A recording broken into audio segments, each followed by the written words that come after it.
Howdy, howdy, hey.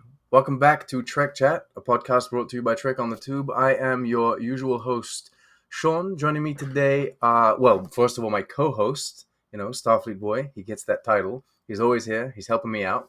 How you doing? Thank you so much for joining me. Good and proper. Glad to be here, and glad to be here with your other guest, who's pretty awesome. Yeah, we have a pretty awesome guest here, Larry Nemecek, aka Dr. Trek, aka what is it? The Blue S. Thank you so much for joining us. It's great. It's a pleasure to be here with you guys, and I'm putting on my fanboy persona today, so we can. I knew you were no, one I'm of the kidding. background vocals on extras on Lower Decks. I didn't know you had voice talents there. That's cool. I was one of the background voices on Ollie and the Big Blue S, which was a major '80s children's Saturday morning show. It was a diversity thing. You kind of sound like Captain Kangaroo a little bit. You have to keep that voice now for the whole. How do you know Captain Kangaroo? No, I know. I can't sustain. Yeah. I could sustain it physically, but I couldn't sustain it mentally. I'm 44. I just look like I'm Sean's age, so I have a little bit more. Well, good morning, boys and girls. Yes, let's go over here to Magic Drawing Board, and we'll see what Mr. Green Jeans and Dancing Bear are up to. Okay, you want to go down that Captain Kangaroo path? I could sure go with you. You think that was ever at Comic-Con? Did they ever do conventions for that? Yeah, the Captain Kangaroo Hall H moment. Hall H. Boy. The Infinity Saga. You know what I mean? They got all these movies planned out and everything. Yeah. It was Captain Kangaroo, Lamb Chops, and Mr. Rogers. That was the crossover. That's the event. Well, Mr. Rogers, I know. Mr. Bainter the Painter spin-off saga. Yeah. Okay. Well, we have totally lost the audience now. I thought they were going to talk about Star Trek, Marge. Nope. Okay. We are going to talk about Star Trek. We're going to talk about the San Diego Comic-Con 2022 announcements because Star Trek got a Hall H. They were up there with all the big boys. They were up there with DC that announced nothing, and Marvel that announced every single thing for the next decade. Mm-hmm. So yeah, they're just pumping out product. Marvel it's been a pandemic. It's been a pandemic, and there was kind of a backflow. And then, Larry hates the word, but he's gonna have to concede at some point that it is no longer art; it's just content. It is. It's just here. Let me open up a couple more cans of that content and dump them out there on the plate for you. Yeah, how you big heaping pile of content right there. we didn't get that much stuff when it comes to Star Trek. We didn't get that many announcements, and I feel like we didn't get that many surprises. But what we got was juicy, and I loved it, and I'm very excited for what we saw. Apparently, you're not much into goatees because there was some just shocking. Oh, this is ridiculous. Yeah, we'll get there. I'm amazed at Trek Twitter sometimes or the fandom. It's like I wake up in the morning and I go, "Gee, I wonder what's going to." What's going to happen next? The loud 10% today. Really? Worf's hair? Really? Okay, we can talk about that. We can open with Worf's hair, right? Let's open with Worf, the return of Worf, people. If you're unaware, Picard Season 3 is going to pick up with like the old gang from The Next Generation. I am perhaps a bit meanly calling Picard Season 3 TNG Season 8 because it feels like it's going to be more closely related to The Next Generation than it is like Picard so far. But we have like all of the main characters, or at least most of the main characters from TNG that are coming back. And so, of course, we have Worf. And he ain't looking like no Discovery Klingon, because I don't know why people were expecting that. But they still found something to complain about. He has a goatee, and it's white. And people are mad. Explain to me why they're mad, Larry. I don't get it. You're going to put this on my big heaping pile of content plate? That's what's in my content salad? Explain why Trek fans are upset about fill in the blank? Well, you've been explaining why people are mad for 50 years of fandom. You know why people get mad. Listen, if I ever told you the story, in the first time I ever came across an old school, what were they, Fido board? Okay, so when the internet was first happening, but before we had social media, people had message boards, right? Trek BBS. Trek BBS, yes. And FidoNet. And anyway, I had some friends who were very, modem savvy, baud savvy. I think this was like 1989. And they were like, Larry, you should come see this new thing. There's message boards and people are always asking questions. And apparently no one has any clue about the right answers. And they just sit around and argue and speculate and debate all day. They need And Dr. Trick. and I know you could sit down and probably answer some people's questions. Now, how primitive was this? Almost cute. It's almost like adorable in its simplicity. So I go back to the bedroom where he's got his little black and white monitor set up and the modem, and we're creeping along. And so I don't even know what it was about, but somebody said two people were arguing about something. And I was like, oh, well, this is easy. It's like, guys, just like I do, guys, you're both partly right, da-da-da-da-da-da-da, and da-da-da-da-da-da. And within 10 minutes, like neither one of them ever acknowledged and said, oh, that's awesome, or thank you, or even, hey, I disagree with that. It was just, they'd had this long comment thread. I basically made them both correct and said, you can calm down now, and you're both partly correct, and here's a third thing. I said that, the thread went cold, and they immediately started arguing about something else. Which to me has been a lifelong. That's the metaphor. That's the avatar for. Yeah, you can put the dressing you want on the content salad. They'll find another salad to go and argue about. Is that it? Yeah, it's basically like, oh, I didn't want an answer. It's like we're just Telluriting here. We're just with no offense to Tellurites, but in the Sarek the classic Sarek definition. Yeah, I love it. Simply want to argue. Telluriting. Yeah, Tellurite. I'm going to use that if you don't mind. I just want to say my hot take on Worf is that he looks like a badass Dahar master, and I'm surprised no one. I hope he's a Dahar master, actually. Well, you're carrying a sword around, a Kurleth on your back. Yeah, that ain't no sword. Well, it is, I guess. No, it is. If you're carrying that around on your back, I hope you're a Dahar master, inspired by your old. Well, I thought he'd be an ambassador, but like with a weapon on the back. Maybe not. Maybe he's got diplomat. some new story. It's cool. I think they're gonna. Worf has a multifaceted background. But this core thing about people jumping in to decide what Worf. Okay, number one, have we had any other canon evidence of what Worf looks like in 2401? I don't think so. And the people that even point to all good things, it's like there was a fake future. Right. Do you not get about? Yeah. Let me tell you, there's this guy named Q who's from this continuum, and anything he gets your panties in a wad about is all fake future. It's all fake. There's no quantum mechanics going on here. It's all snap your fingers and it's Q magic. You know that's Star Trek's fault, though, because every time they did an alternate future, which was a different one, they reused the same badge because they had that prop on hand. So now it's confused everyone. And everyone thinks it's always the same future. No, but even the badge is different. No, this one is. I agree, but like throughout the run of like TNG and Voyage, they would use the same prop. People are like, No, you weren't supposed to say, oh, look, it's the fake future. It's, it's another fake future. No, right. I know. It was from the Actually, all futures are fake except the one you're living. That's it. Yes. Which is called the present. So there you go. Both futures are fake. Well, I don't know about you guys, but the correct present is my prime reason for existence. So. Nice. Oh, there we are. There you go. There you have it. So there. Anyway, I think that's offensive to all the like alternate universe people. Oh, are you saying I'm being timelineist? Yeah, I think so. Are you saying I'm being universist? It's not because we have different quantum signatures that, like, at heart we're all the same. Like, I can't see bright colors, apparently, depending on what show. So seriously, since we're on Worf's beard here, you know what? I mean, I kind of... You asked me why I think people react, and you know really why it might be. Now, I just saw yet another YouTuber who wasn't...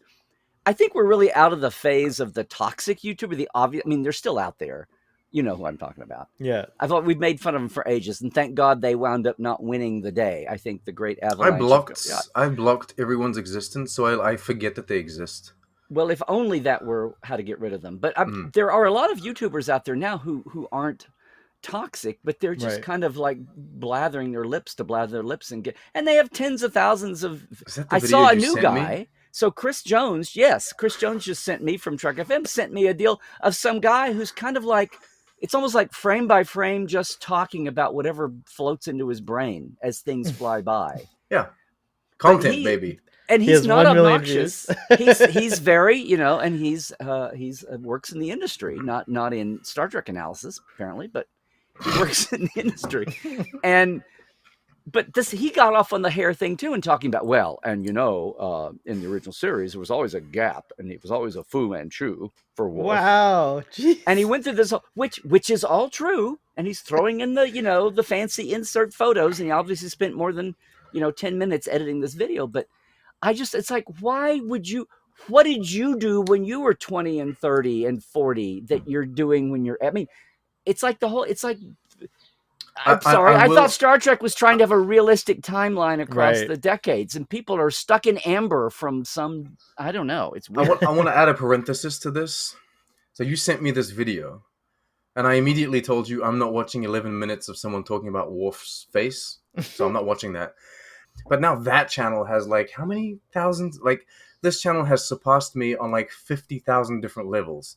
So clearly, dude's doing something right. He's talking about nothing, and people love it.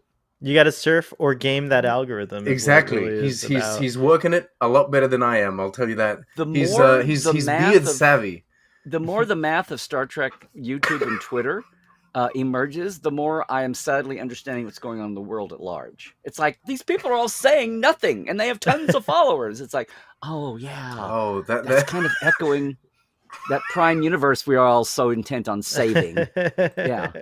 Hey, if I could jump to anher universe, I'd go to Kelvin. It seems a little bit better than it. It's at least more shiny. It's shinier. Yeah. It's just that like the video as it stands has 10K views, and like the channel's at like 30K subscribers. I'll just say this: there's a couple of things. There's a couple of things I think I don't really spend too much time analyzing it, but I did analyze this with a friend of mine who had the same exact kind of question, and it just like, first of all, the three of us do long format discussions and usually have guests on our platform, our things, right? So because of that, I think we're always going to have, it's always going to favor the 3-minute video or the 4-minute video or the 11-minute video over an hour long, program. But I'm actually more satisfied. Like, to me, this is like the love of my life. I'm going to talk about it, whether it's on YouTube or not. I'd rather talk about it with friends, and I'd rather like what we're doing here, so I think in the long run,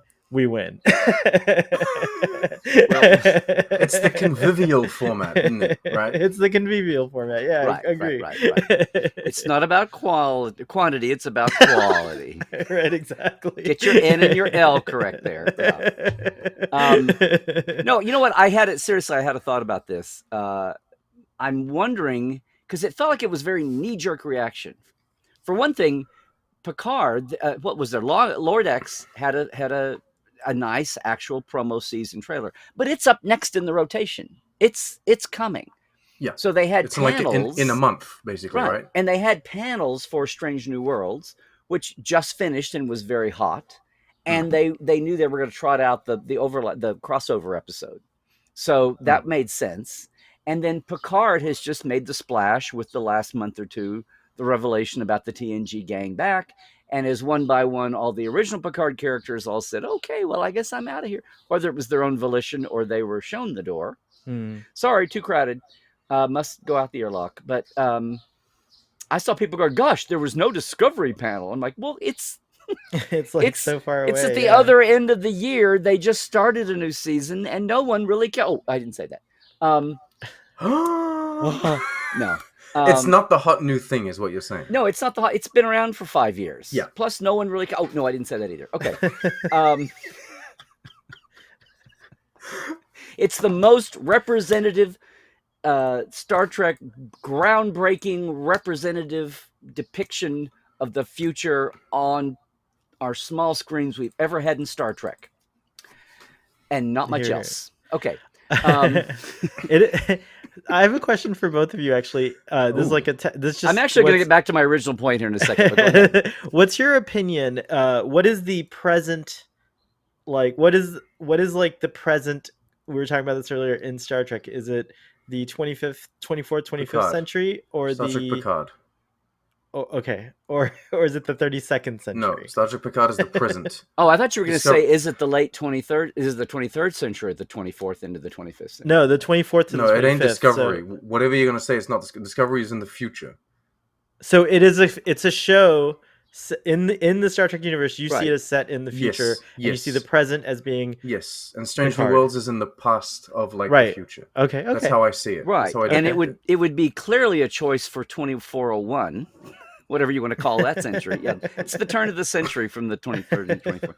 No, I mean, it would clear until Strange New Worlds. Strange New Worlds has made this time period cool again, and people are It's hip. investing time in it. And I hope they are. Some people can't apparently tell the difference Can't between watch, 2259 and 2266. So 7 years can be an eternity. Just ask a hungry Vulcan. But you know, aside from that, though, Strange New Worlds has brought back the sexiness of that time where Yeah. they've been kind of like blown, like, well, what is really going on here? I'm confused after Discovery. But let me back up just a second to Worf's hair a second. I think, seriously, part of the reason why that was such a knee-jerk reaction out of the gate, what I was trying to say was there was no real the only reveal visually for Picard at Hall H at Comic-Con was the slow-motion poster parade of the character heads. Right. Right? And then you had only Patrick and Gates there, Sir Patrick and Gates there. Yeah. Okay. So it was kind of the softball of the three anyway. So I almost think that anybody who is invested in that time frame, what you just said, that was their main focus, not so much Strange and not so much Lower Decks. Yeah. But the biggest thing of all was as the faces go by, and hey, good on Jonathan. Looks like he's trimmed up a little bit. Yay. I'm sure he and Jonathan Frakes looks a bit more like his Lower Decks version.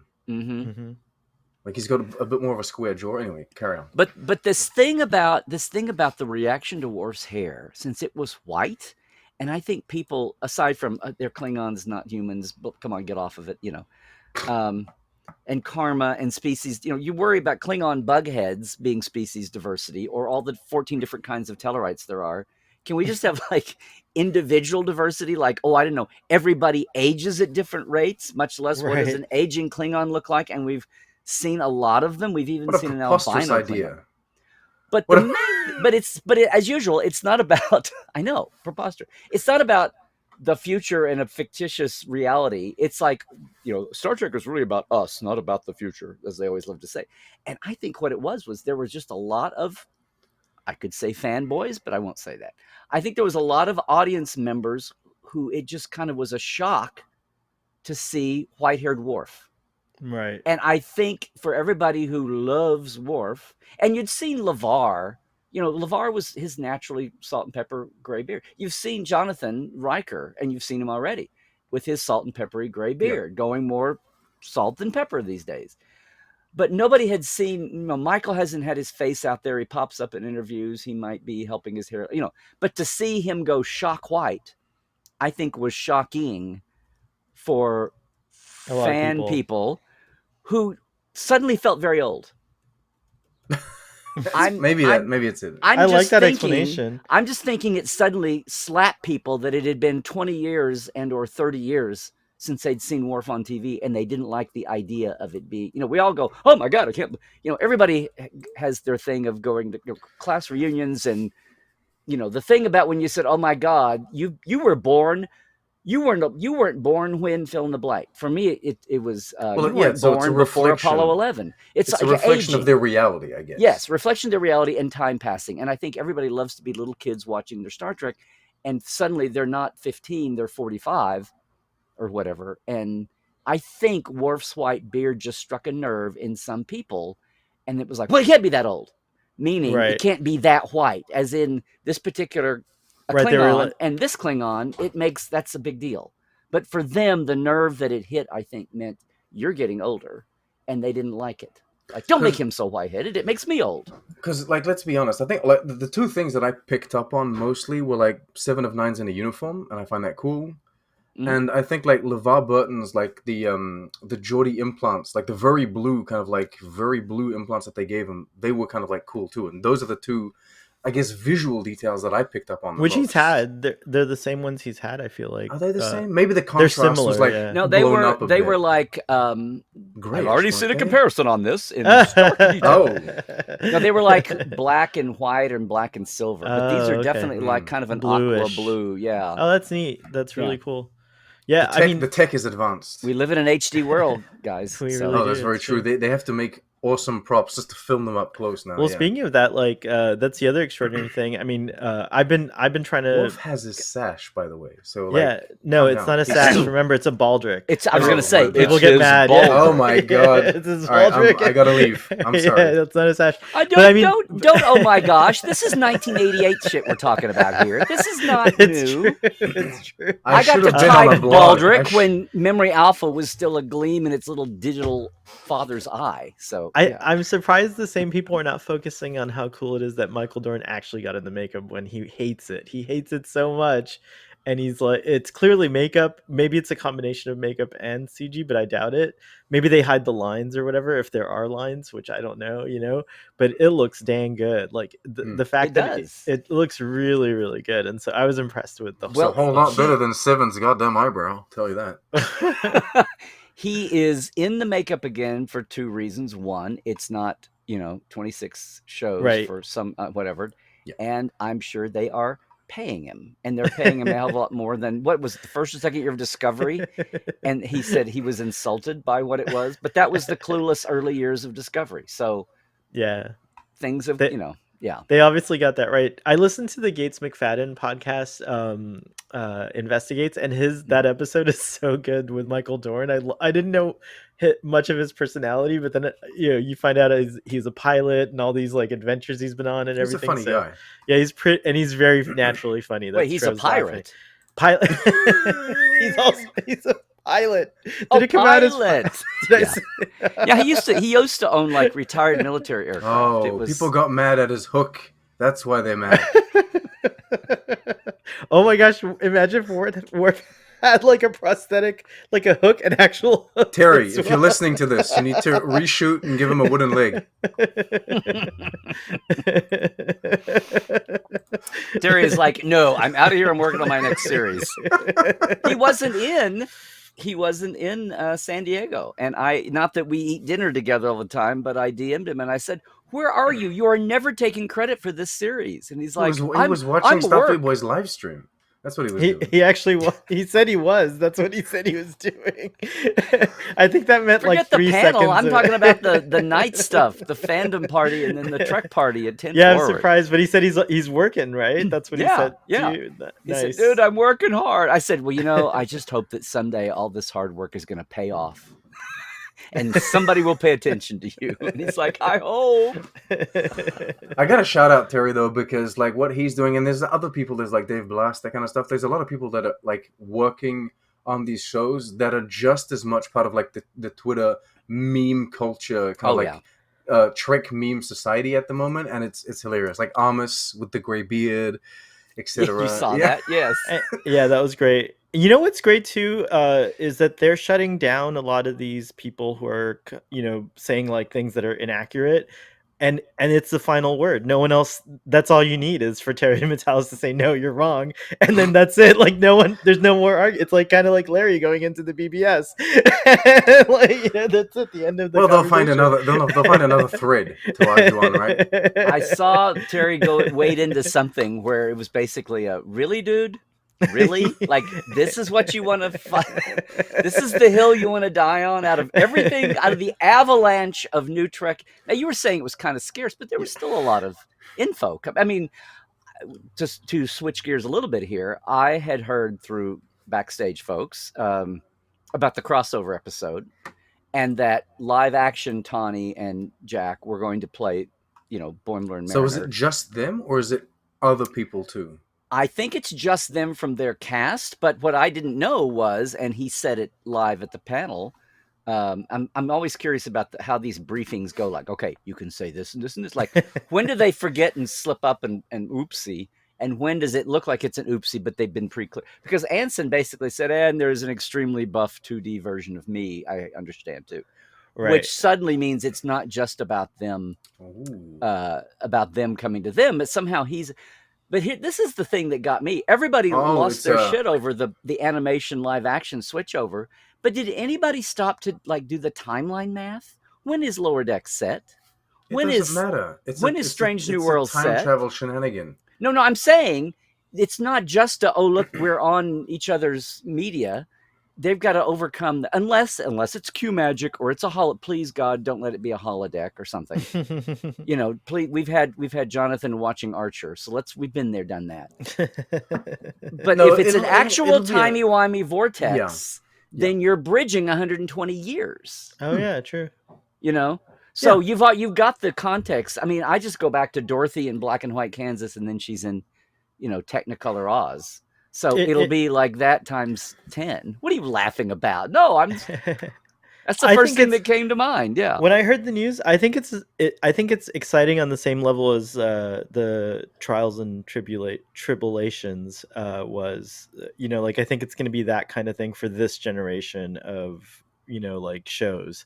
So I'm really excited about it, and I disagree. I know that I'll let you finish, but I'll say what I think after. I know that, like, based on what I'm hearing, like I was kind of already cool with the idea of maybe it's live action and animation, but it's not that. But I like that they'll keep it consistent. Like if you are going to go to the future in Lower Decks, make it animated. If you're going to the past and you're on Enterprise, make it, keep it live action. Please. So I like that. What they really going to miss the boat on is if they go to an in-between place and they're all amphibians.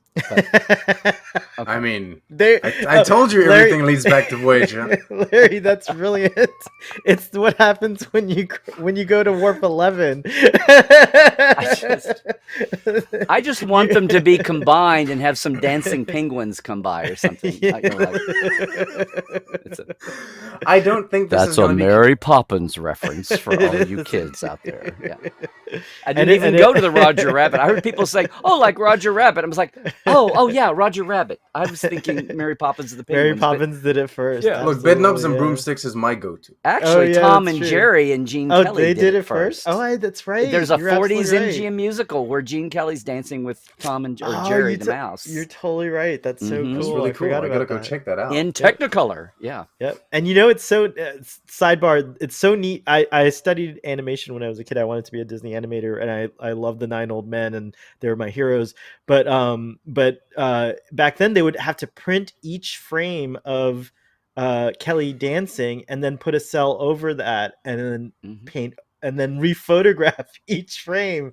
It's an amazing. It's that's crazy. They had to treat the live action frame by frame like they did the animation frame. Yeah, it's amazing. Yeah, it's so cool. All right. Anyway, Sean, well, that's all for today, kids. We finished our discussion. Gone. No, I was going to say I don't think that this is going to be this generation's Trial and Tribulations, but I think it's going to. I think this is just the beginning. I think this is more of a. Yeah, that was hyperbolic. What I said. You're right, because it's not the same as TOS. Like no, that's a different not in that thing. Sense. We're not going far back. We're going back to the time period, but not to the. Yes. That's true. But I think that this is a trial run.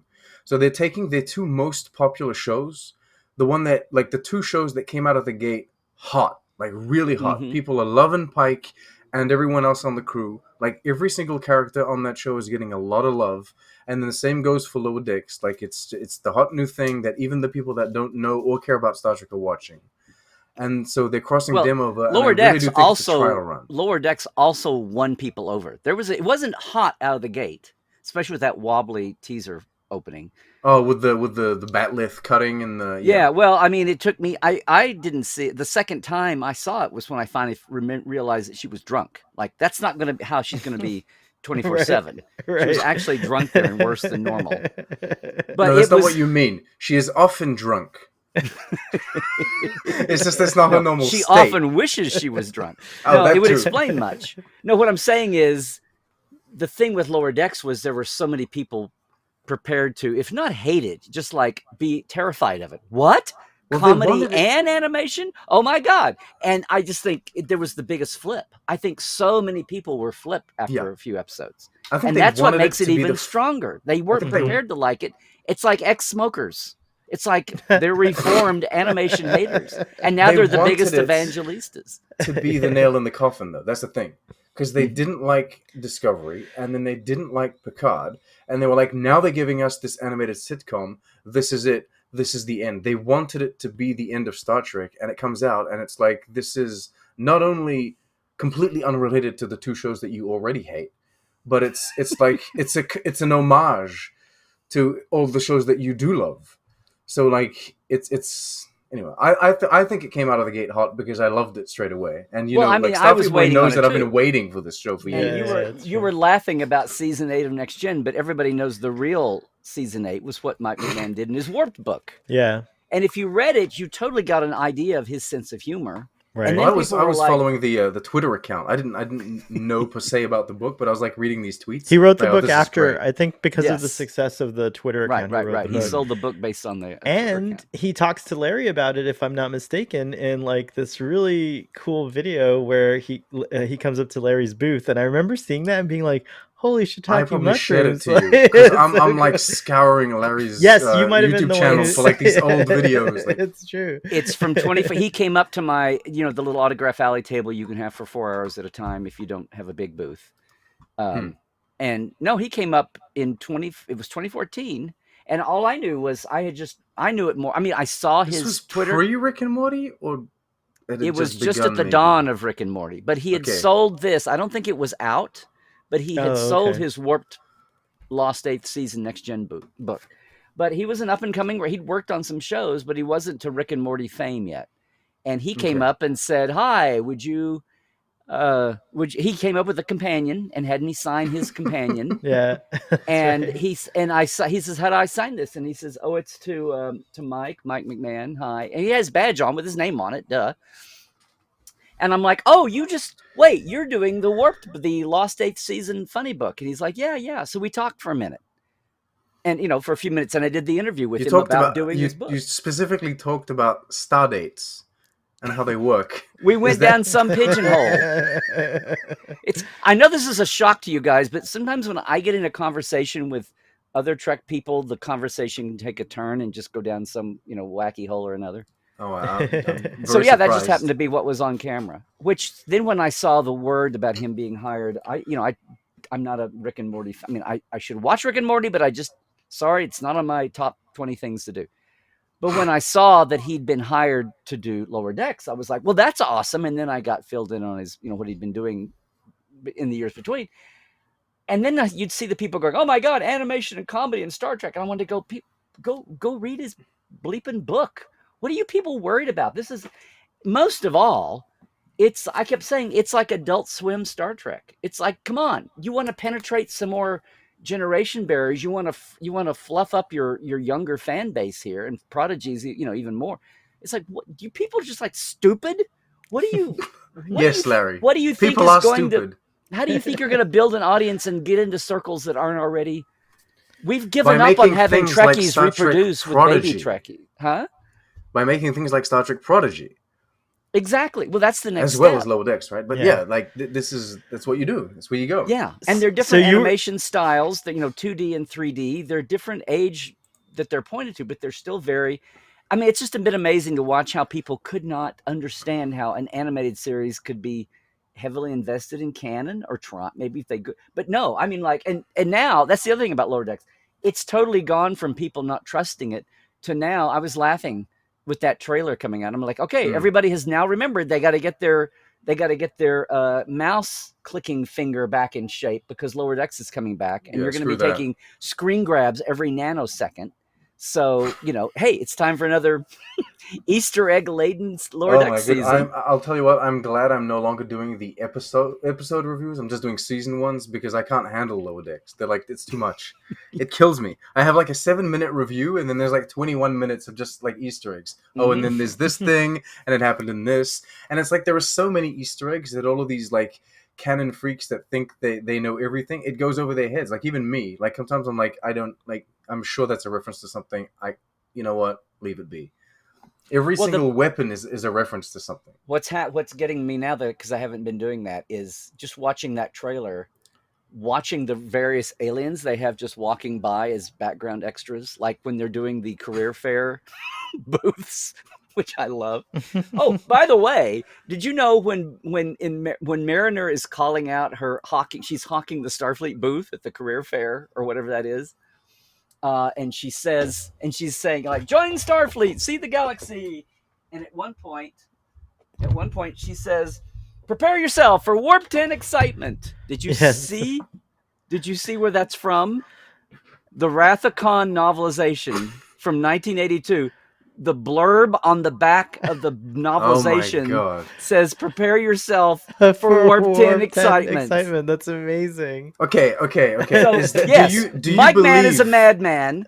Do you think that's a legit That's reference, amazing. or do you think it's just a coincidence? No, it's why It would you can't think be? that's a I'm- coincidence with someone like Lar- Mike McMahon? Like that's like for ridiculous. for all of you audio listeners, Larry is staring me down here. Yeah, because like that's so silly that you would say I'm- that. It's, I'm just asking.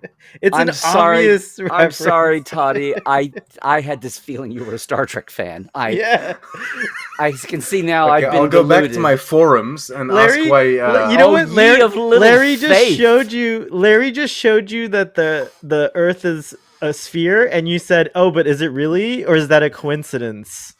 Like that's there what you are just no- said. Like, I'm just saying, Warp You're a 10 flat Star Trekker. You're a flat When- Star Trekker. when it's you're a flat fetty. You're You're a a flat Trekkie. fetty. You're a Fetty. flat Trekkie. Fetty as in a federation-y. That Oh, there a you go. flat You're flat Fetty. Federation. Flat Yeah, you're flat Fetty. Fetty. Yes. As there you opposed go. to flat. Oh, Flat Freddy was the vacation thing. Oh, Hey, look, the forget it. Dominion War was a scam. It wasn't real. It never Yes, happened. What was the guy? Wolf 359 was an inside job. Yeah. But I'll tell you what, you were Sean, you were saying earlier, I think you were going into the direction of like this was a trial run. This feels like a trial run for the Yes. bigger crossover event Oh, that yeah. Alex Oh, Kurtzman's definitely. planning. I have a proposal. Testing the waters. I have a proposal for it starts like this. This is how it starts. And this, Oh, wait. you know, Just let Kurtzman sit down for a bit. So okay. that he can listen. Okay, Mr. Kurtzman, sit down. All right. So this is how it starts out. Ooh, Mr. Kurtzman. All right. We fade from black on Captain Kirk dying with the blood on his mouth and everything on the bridge in Star Trek Generations, and he's Well, like, that was fun. he's about to say, yeah, he's exactly. End of But the then episode. then you It's hear on your left, and through a time portal, Dr. Crusher comes in and On your injects him left, with really? some. You're gonna Yes, hit yes, them with the that's what Marvel you. reference? Yes, Okay. yes. Okay. Well, Kevin Feige will love it because he bases everything on Star Trek. But anyways, she hits him with a little thing on his neck, and he goes instantly into stasis. And she's also cloaked and invisible. So then when Picard buries him, after that he comes back to life, and there we go. We start the crossover, and that's it. I mean, the rocks all start to separate, and you have zombie And you know Kirk what? come up out of the rock. The rocks become a being like Korg. Yes. Yes. And it's Galaxy Quest / deleted Star Trek V Rockman all over again. Or something. Okay, so are we ever going to start talking about the Star Trek news from Hall H at Comic-Con? Yes. We have. This is why I say there were no big surprises. Because, like, okay, we knew about... What do you mean? Okay, we knew about the TNG... Hear me out. We knew about the TNG Okay. cast coming back already. We just got some visual, like, I guess, confirmation of that. Strange New Worlds, we knew that they're, like, confirmed for season 2. We know that they're already, like, coming back. You know what I mean? So the big news in that was the crossover with Lower Decks. But then Lower Decks, we knew also, like, season 3 is just around the corner. So we got a trailer, and that's really cool. And that's the gist of what happened at the thing. And I'm not saying that's a bad thing. I'm just because I'm really excited. All the news that they showed us was great. We forgot to talk about the Wrath of Pecan ice cream. Oh my god, that was really good.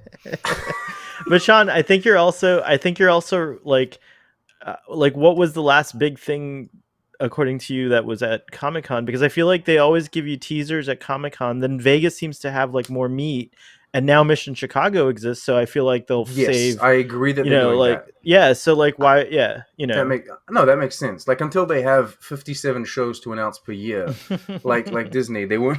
You can't bring everything to San Diego Comic-Con, right? So that makes sense. But I will say that like the news that they gave us was good. There was no point in bringing in like a discovery panel just to say, hey, we're still a thing, but they have nothing to talk about. You know what I mean? There's no point in doing that. So spend the time on like the things that are coming up, and spend the time on the things like the two big shows that people are really excited for. Mm-hmm. I think you're also forgetting that like they probably had a limited time frame, like because it's not their show.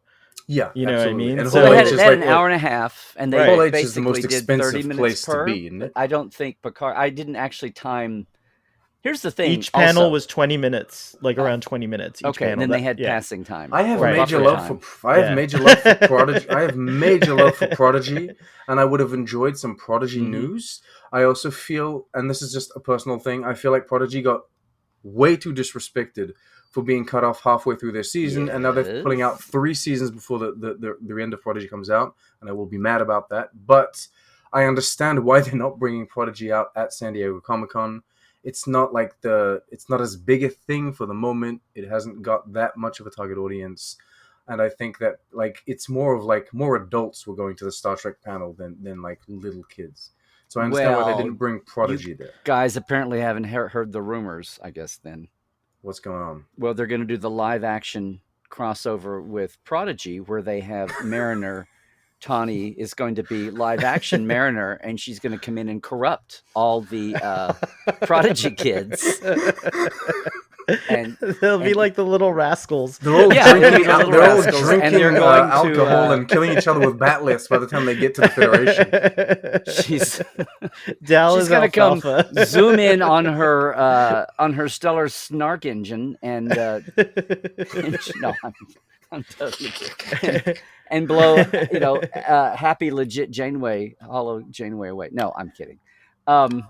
No, it is. It does. I hate to say disrespect. Now, Aaron Walke was there for another panel. Yeah, he was did. Walking did around. You get to see that panel? I was so curious about it. I didn't. Okay. And, the Benson sisters, who worked on season 1 and not season 2, they showed up and were at the Trek party, which was great. And I selfied with them.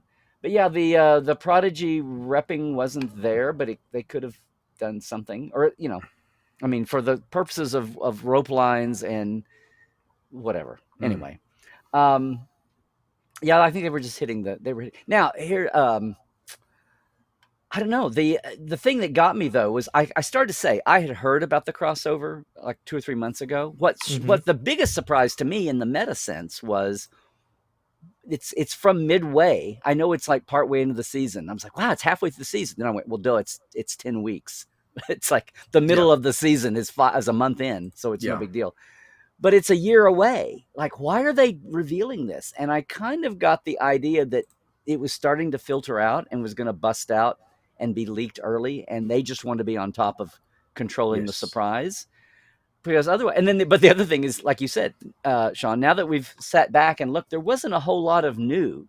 So it's like that was kind of the zing headline, flash news that the Monday media world could grab onto. If they really wanted to bring something like completely unexpected out, like they would have announced something like, we're going to carry on the short treks. Something like that. I would have been like, what? What the fuck?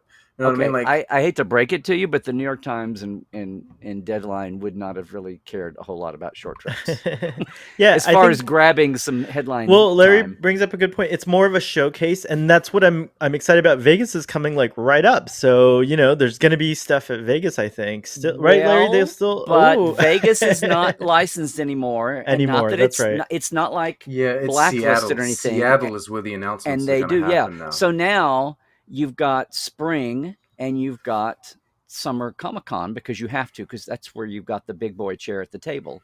And a lot of people were ceding their space. So it's like I was really thinking about, and my Tuesdays Live, my Trekland Tuesdays Live, which you're going to hear every week at 1 p.m. Pacific, on all the Trekland channels. But the thing aside from the big Hall H splash, what struck me was, and this was not studio driven, it's individuals.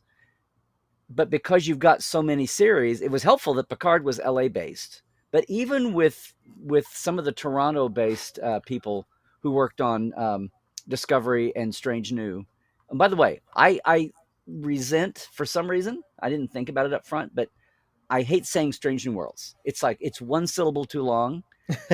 I keep calling it Strange New. I don't know why. What about Strange Worlds? Or Strange World, something else. It's like they're in the day, the lingo versions were Next Gen and Deep Space. Like nobody ever said Deep Space Nine. They just said Deep Space. But That's true. I remember that. In God's green earth, no one ever said boy. Okay, end of rant. I told that to Sean. I said we had this exact. It's just how I say boy. Yes, because he says boy, and then they put it on Lower Decks where Boy was saying, "Oh yeah, I love boy." Should we call it Stranger Worlds? Stranger World. Yeah. That should be what season 2 is in 94, 95, the studio was going to have before anybody thought of this, like it wasn't a thing, but in the pre-internet days, they were going to make the official, because TNG and DS9 were and TOS had been fan created to counter TNG, because it's like no one ever called a phone anything but a phone until we had cordless phones. Right. And then suddenly we had corded phone. Like the first time I saw the phrase corded phone, I was like, what? Oh, okay. So it's like TOS was not a thing until we had Next Generation. Right. You're absolutely right. And the original, and they called it classic because of the classic Trek, new Trek debacle. Right. You know? Wait a minute. It was classic Trek and new Trek. Right. In the original, every time people call Kurtzman Trek new Trek now, like it's a dig, I was, what is this, 1987, and we're talking about next gen? No, It's guys, true. at least get a new, insulting moniker if you're gonna. Also, Sean, it's people now. It's official, so I can't say anything about it. Like it's not hashtag VOY. It should have been VGR, in my opinion. Memory Alpha fights me on that on a regular basis. In 95, the studio started to have it be VOY.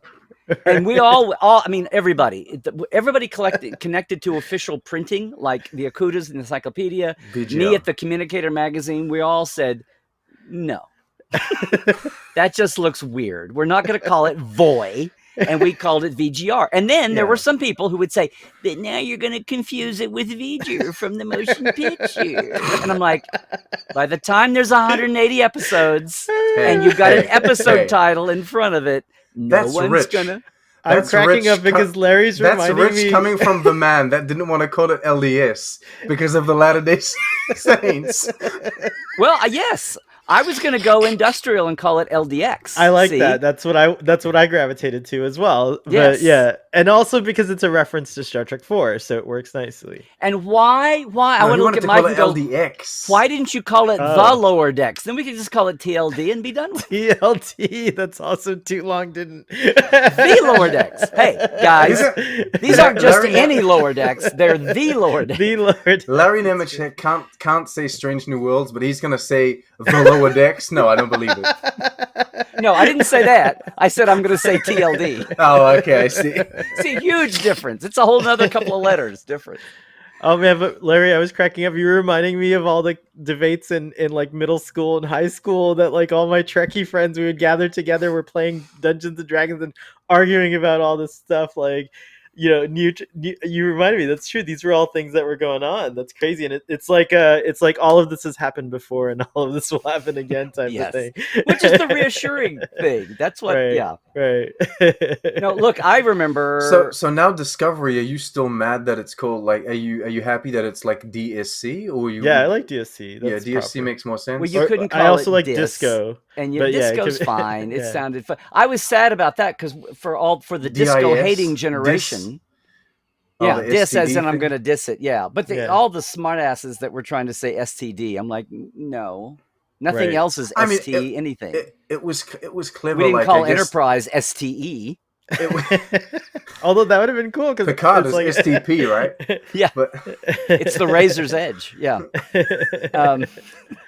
Look it up, kids. STP is the razor's edge. Okay, Sean, you know that's it's an oil brand, right? But It's it a used to fuel be additive, a fuel yeah. additive, yeah. But it still they used is. to have like isn't it? stations. Don't they right? still Okay, make like, it? Everybody had STP STP stickers on That's your right. jacket, STP. and notebook, in your car, and Yeah. the French in me just like STP is short for s'il te plaît. STP in French, so it's please. So, Oh, like, s'il vous so plaît. I just go exactly. So I go straight to like please if it's STP, but Well, no, pick drives me crazy the same way boy does. But I don't know what the hell you're going to do at this point. You know, so you're just kind of stuck. You want to call it Star Trek Mr. Pickett? You could call it PRD, but that would be. PRD? I had actually, if you wanted to do it without vowels, do like DSC is Discovery without vowels. Right. So Picard, Yeah, I was right. going to say call it PCD. PCD? Yeah. PCD. And if you Okay. and if you enunciate that's actually if you better. Yeah, pronounce the vowels, I mean, yeah, there it is. if you Picard, pronounce there it the is. consonants, it's kind of like Picard. So it's close to it. I'm using hashtag PCD. These are the real. These are the real debates, by the way. Like people, By the way, they this need is a to know legit. this. Yes, this is a legit. But remember, like 2 years ago, this was the huge thing, and then I was like, "Well, thank God for Strange New Worlds. Thank God for Strange New Worlds." Just don't confuse it and say what I do is I say SNL half the time. I go, oh no, not SNL, SNW. W is a 3-syllable letter, damn it, which makes it rough. But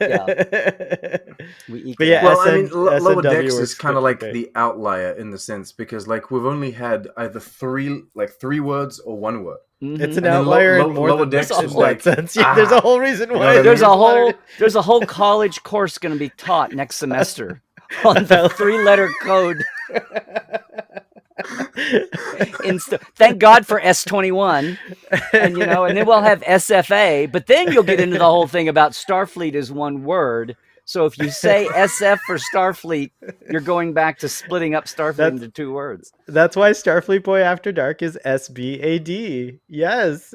Actually, that's probably why they canceled Short Treks sad. Because no one knew how to call it. They were like, "Is it ST? We don't know. Just cancel it." Well, it would be. You could just, if you wanted to, you could call it SHT, but that would be really bad. Show. That's Showtime. That's another network. You can't call it another network. Guys, do you really want me to blow your mind? Yes. Do you want to go back? Can I go back to 1966 and really blow your mind on this? Yes, please. Oh my goodness. Did you know that every original series script and memo calls Starfleet 2 words? Starfleet, capital F.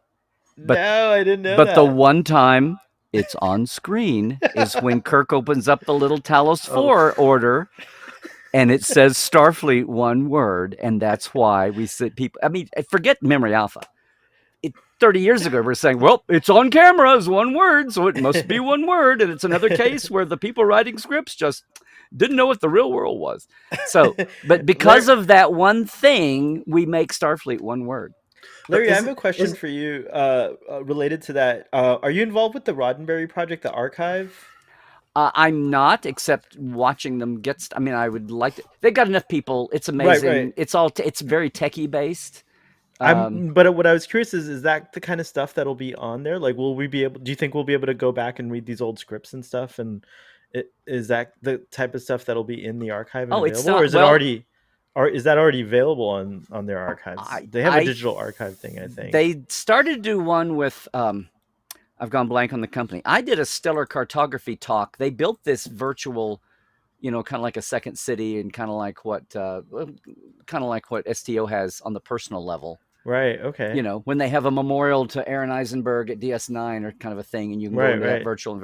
They built this with a Roddenberry amphitheater, and they for 2 or 3 years. Wow, totally gone blank on the company. But it's online. Somebody like they didn't have an inherent recorder, and I was like, "You mean I just did this 2-hour show and went through the history of Star Trek, star charting, and it's not recorded?" And they're like, "No, sorry." And then somebody had stumbled into it on Twitch and recorded the whole thing on Twitch. So it was recorded, fabulous. Which was amazing. But this is like that times 100 because they were limited. Like you could only have 40 people live with their avatars to watch a program. So this is going to be a quantum leap. But they were starting to digitize some things then, and you could walk around the outer thing and see Magel's license plate and pick up some prop phasers and do that's stuff. a neat idea. You were just I think trying to say this was the quantum archive. So you put on your little goggles and you go into the quantum archive and you can pull anything out. Oh, that's really amazing. And then you too can do episode 1 of Picard season 1, right? But it's really kind of this. What they're doing is kind of that idea. Yeah, it's pretty cool. Yeah, I wish they would. But you throw me when you say, "Can people see these scripts?" Because Lincoln's. I mean, Roddenberry.com's 40-year predecessor, Lincoln Enterprises. Their original name for it. They used to. You could just buy scripts for ages. There's still scripts. They're giving away scripts. Are sitting in archives. I know that I can. And I know that I can 80s. see. And I know I can go to that Chakotay.net something or other. I forget the and but they're those all are there, transcripts. Just remember when you go there, gotcha. They're good for dialogue. But if you want the shit that's in the action lines or the you got to get right. It's different. Action line is the TV movie word for stage direction, which would be in the parentheses to tell you that's not dialogue. But if you want all that stuff, and like you'd see what the set was called, scene 27, interior, deck 13, forward lounge, or whatever. If you want to see what the like from Haven before they had 10 forward. If you want to see what sets are officially called, you'd see the set list and you'd see it in the script, which is not what the Chakotay. That's just a transcript. Thing is right. Yeah. That's just transcript. It's great. Well, but yeah, and there's a few scripts that are actually scanned. Like for the Voyager documentary, I have my Voyager, the scripts over here, and that's what's mainly over there. Cool. I got the whole 7 years of Voyager scripts, and they paid for the scanning, but I helped get them all scanned so they could use it. Oh, great. For referencing. So they're pulling their, they want to look up a clip that's cool. based on a topic. That's really, but that's cool. very, so now there's, but anyway, but it's a huge thing to scan scripts. But so yeah, and who knows sometimes if Chakotay's transcripts are doing, the equivalent of Starfleet. Because Ina Provolone got spelled 19 different ways over the years. They make the joke about the Magatu and the Magato, which I thought was way over. Like, that's not a thing. No one ever mispronounced Magato or Magato after, it all started with D not saying it what was typed. So they said it, and then one other person said it with an O and not a U or whatever. Right. But oh my God, now Lower Decks has made it this thing that like every third fan for 50 years has said it wrong. It's like, no, have your fun, Mike. Have your fun. Sure. I have another question about SDCC. Did you get to the 10 Wait, forward? Who let this guy in the press conference? What is no. Did you get to 10 forward? You and Sean were way off topic. I'm bringing it back. I was going to bring it back. So, okay. Ask your question. Did you make it to 10 forward? Oh, yeah. Which, I'm dying to see that. Oh, they had that. So cool. I don't know. They were putting so much stuff in the goodie bag, the gift bags, that I'm thinking, well, they're going to shut this down now because it's like they're throwing tons of things in these bags, like they're not going to carry the merch anymore or something. I don't know. But it was the pop up for for the season premiere. It was a pop up in LA, right? And they had this, and they sold the slots so you could come in and eat and drink. I actually paid someone to buy, to get all the swag, so I have it. I have all this stuff. Cool. Well, cool. God, I just had it. What was really cool was they had a I didn't get it at the time because you had to pick out. Everything was in a bag preloaded except for one thing, and they'd say, "You want the red T-shirt or the white T-shirt?" And I'm like, "Well, I want the white so I can read it." And then it turns out that it was this. And I'm trying to remember if this was a joke expanded in Lower Decks or what it was. But turns out that the T-shirt was like a Klingon metal goth band's logo, and it's a tour shirt. And on the back is like all their tour dates. Isn't that the T-shirt from Picard that like Riker's daughter wears? Yes, like that's the Klingon Sex Pistols. Yep, that's what it is. Okay, but did it have? It's Kestra's shirt. Did it have the tour dates on the back? And the tour I'm pretty places? Sure it did. Yeah. Oh, okay. Well, then there we go. I remember the front. I remember seeing the front. I have got to wade through the episodes like I used to do. I'm amazed that Jorg gets all this. It's amazing that he's got a whole Twitter channel. It's completely nuts. Well, it's nuts, but it's what I did in the 90s. And it's like you had told me then that if I stopped every 5 minutes and took a picture of what I was doing and sent it out to the world, that I could have my own media empire. I would have said, "You're crazy." But for one thing, we couldn't make frame grabs then. You had to take notes and sketches. But I didn't learn how to do frame grabs until very recently. I kept trying, and my Mac kept turning the frames black. And then someone taught me the secrets. Yeah, welcome to 1996. Okay. In 1996, you could take whatever you wanted on the internet. Well, yeah, it's because like all the streaming services have their inbuilt security thing where you can't take a screen grab. So anyway, I'm going to close this off somewhat. What? I'm gonna get. Oh my gosh, Sean! Did we get to everything? Did we get to everything you wanted to deal with?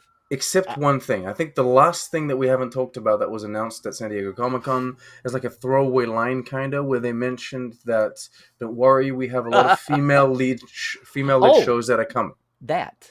Yes. So, my speculation immediately is Michelle Yeoh in the Section 31. I'm going easy. Fenris Rangers, or at least if it's not going to be Fenris Rangers, Rangers. 7 of 9. It'll Federation, be maybe. Yeah, it'll be a start. Maybe it's the next. And I'm also thinking finally maybe that Starfleet Academy one with and it'll be female led as well. So what are you guys thinking the same thing as me? The Starfleet Academy with who? Well, they're talking like they said there will A be more female, so it could be female-led. Mary Wiseman, or yeah, I think it's gonna be Mary Wiseman if that's the case. Or Yes. Superintendent Janeway. Oh, No. I know that would be a waste. That would be. I don't see. I think they would set the Starfleet Academy show with the new Starfleet Academy like in the far future, and I think Mary Wiseman like giving her like lead on that show would be a good move.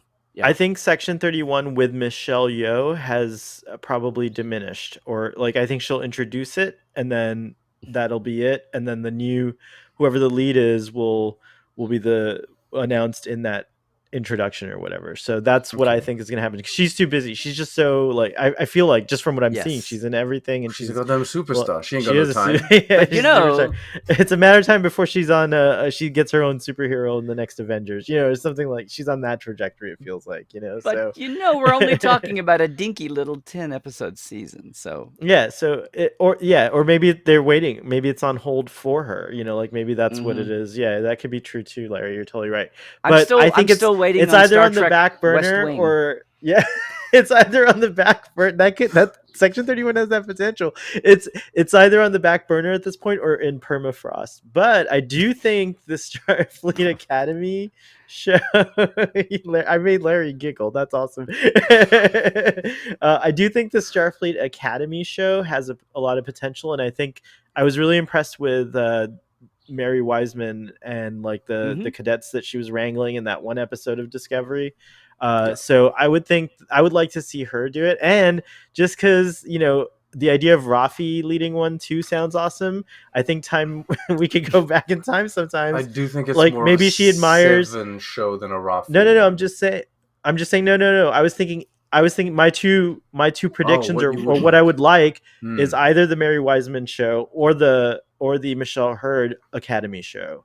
But you could do them both. Mary Wiseman could discover her law, you know, like, I mean, sorry, Tilly, I keep saying the actor instead of the character, but Tilly could be reading about Rafi's logs, and she could be a source of inspiration. You can have both periods represented in the one show. If you want to, though, not touch on the same worthwhile nerve that, and even though it was fake in the Kelvin universe, the whole thing about Kirk barely getting out of the academy and then getting a field command to be captain, and how that drove people crazy with good reason. Right. Tilly is still kind of young to be the academy, depending on who's running the show, either the commandant or the superintendent. I just love how that's right. No, it would be Kovich or whatever, but her show would be from the perspective of a trainer or like a sergeant. Yeah, professor. Or exactly, somewhere on the somewhere on that. Like, and you could have the actual commandant that's right. That's where they're gonna kill you, Larry. They're gonna call it Star Trek Professor, and you're gonna have a second PRO. How are you gonna deal with that? Well, if it's Star Trek Professor, oh my God, Prodigy! I wanted Prodigy to be I wanted Prodigy to be PDG. You could say PDG, and you've almost said Prodigy, but it's pro. Because if you've got a Star Trek show that's pro, it's like, oh, what? We have an amateur Star Trek show? Yeah, that's right. That's the first thing I thought. It was like, oh, like everybody else is in it. What? I'm sorry, we all got paychecks. We're not a bunch of amateurs here. You know, I have a final question before. Oh, you wanted to finish something? I was saying, and the other show that I would think would be, well, that could be the one with, you know, and the other show that I think would be a thing that I would love to see is a Seven or Captain Hansen show on the Stargazer. So yeah, I'd be super down for that. Yeah. So every time someone says Captain Hansen, I think of the guy that had the con during Menagerie and Court Martial. It's like, well, there's the thing that John Champion played on Star Trek Continues. Like, well, there's a scintillating character that's worth, giving a show. Oh my gosh! Or that's been now ethnically recast to be Commander Hansen, Arabic last name of the whole Bounce of Terror. Oh, right, that's right. Yeah. It's not. It's here's. It's Hansen. It's still Hansen, but what his first name is different. No, I forget what they did, but Now Hansen became his first name, unless first name. That's right. Anyway, one other little tiny thing we mentioned it really early about Worf. The thing about Worf, besides the white beard, was, and we talked about it, his sword. It's a new sword. Yes, and the Terry, the Kurleth. Yes. And you know that Leth was the Anglified. I mean, it was really Tle, but no. But after a few years, the stage people, the writers when it went to DS9 with Worf, they gave up. Talk about script usages. They tried to say battle or battle and Battle. gave the actual Klingonese that Mark Okran tried to help him come up with, because it's Klingon for honor sword. You knew that. And then Mek'leth was kind of just come up with because it sounded and you just gave me new knowledge, because I'll tell you something. The Klingons, other than Worf, don't really interest me. Oh my goodness. So you were a secret fan through the 80s and 90s. They're pretending that you cared because the Klingons were all it in the 90s. I liked the Klingons, and in DS9 I loved the Klingons. The Klingons became my favorites. Some of my favorites in DS9. Like the Klingons or love the Klingons. But I actually feel like, for me, growing up, the Vulcans were my focus. So, I was a dick as a kid, so basically, the Vulcans were only dicks in Enterprise. They were actually really cool before that. The Vulcans are the reason we have a franchise, but and the number one Vulcan. True. But yeah, no. So I'm trying to say I was a common fan. Okay, he's just I was not an uncommon fan. No, he wasn't a pro. See, he was just that's true. Hello, he's just a common fan. What I'm trying to get here to is the Kurleth. I wrote to Mark Alimo. Wow, where did that come from? Mark Okran. I wrote to Mark Okran to see, because I had an idea what had happened, but I wanted to check. So, because Terry and Twitter he said, by the way, that sword is called a Kurleth. Right. And people are going, oh, that's cool, that's cool, that's cool. And I said, I wrote it in caps, Kurleth, because Terry had said designed by Dan Curry. Right. Who designed, blah, blah. At this point, people forgot that he was the visual effects producer. He's going to go, his tombstone will say, inventor of the Backleth and Mek'leth. So I said, after he made the thing to say, invented by Dan Curry. And of course, Curry is Curry, and K was, Klingonified K. And I said, the Kurleth? Really? I said, that's awesome. Like, are you naming it for Dan Curry? And he said, it is. Which was his cool. Twitter vague way of saying yes, whatever. Yeah, so I wrote Mark. I was curious about Mark Okran, and I said, did you know about this? Is this something I looked in the Klingon dictionaries that are searchable, and didn't see a KUR, or actually it would be like a QUR, up or down case. And he said, nope, that's new to me. But if they named it for Dan Curry, that's fine with me. So nice. They'll retcon a word for Kerr like they retcon mech, being a Q. So cool. Sort of faith or something like that. Yeah. I have one last sort of question. Size. Sort of. I have one last question, and maybe you guys can help me with this. The movie that will eventually come out in 2023? That'll probably be delayed to 2025. Like Star Trek 4 from the Kelvin timeline. Arabic 4. Yeah, do you guys think that would be announced with all of these new shows, or that's a different it's under the same Well, roof it was announced now. already, but I guess that's not what I mean. Right? No. If they want to do a panel about it, do you think it all they would the do it in pot the same now? Yes. Yeah. Is it in the same lineup? Oh yeah, is what I'm asking. Well, I think part of the dance of this thing about having 4 different people announced for writing scripts, even in the last 7 days. No, I'm kidding. I think all of the movie side stuff is all about restitching Paramount and CBS back together again, and who's doing what turf. And obviously nobody at CBS was in charge of motion pictures, except there was this nascent little motion picture division at CBS. And whatever. So there are a lot of people. There's a lot of headbanging going on. It's kind of like it's like who's going to emerge if you have like when you have a corporation buy out something and there's an accounting department in both of them.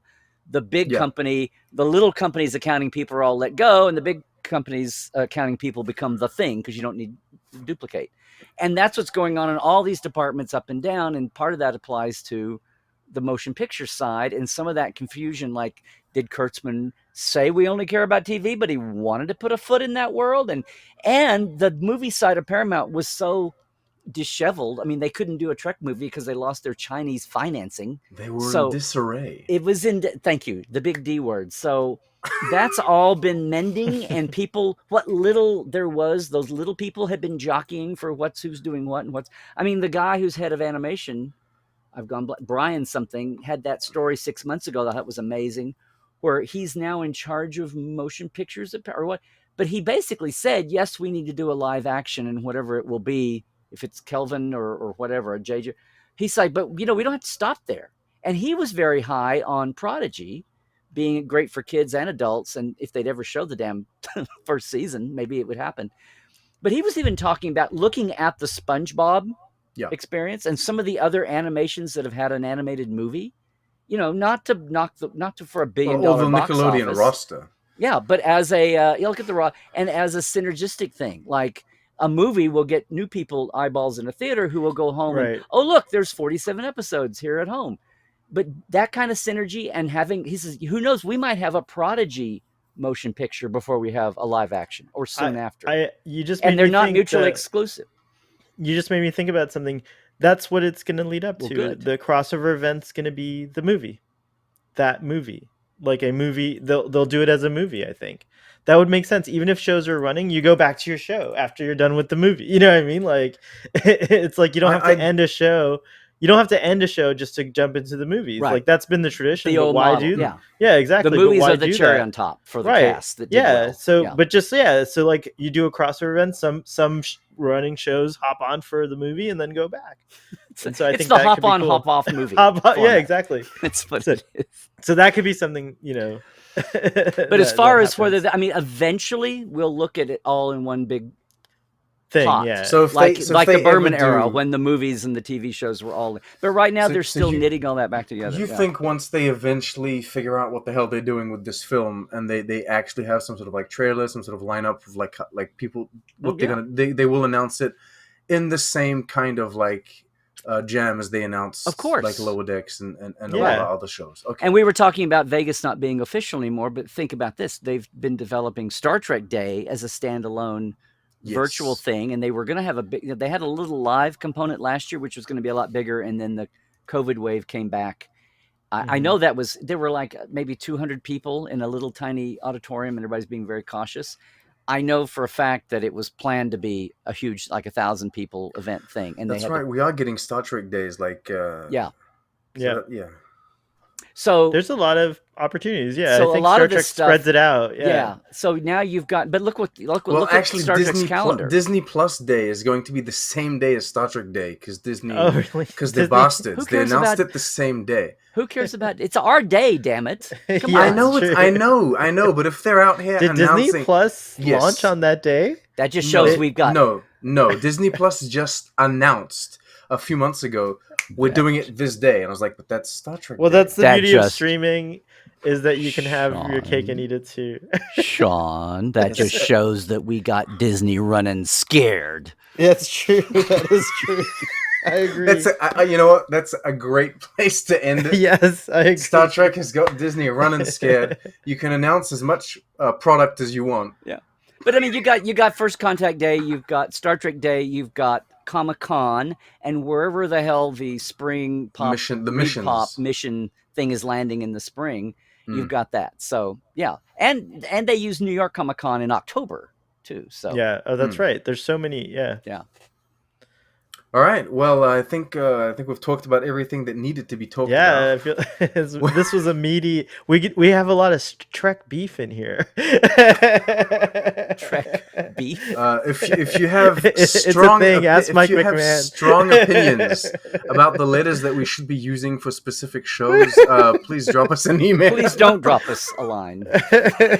Create a very long thread on Twitter. You can tag everyone. Larry. Yeah, you can at Larry Nemecek.